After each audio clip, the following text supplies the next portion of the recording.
عَمَّ يَتَسَاءَلُونَ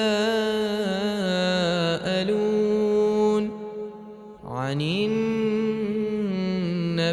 الْعَظِيمِ الَّذِي هُمْ فِيهِ مُخْتَلِفُونَ كَلَّا سَيَعْلَمُونَ ثُمَّ كَلَّا سَيَعْلَمُونَ أَلَمْ نَجْعَلِ الْأَرْضَ مِهَادًا وَالْجِبَالَ أَوْتَادًا وَخَلَقْنَاكُمْ أَزْوَاجًا وَجَعَلْنَا نَوْمَكُمْ سُبَاتًا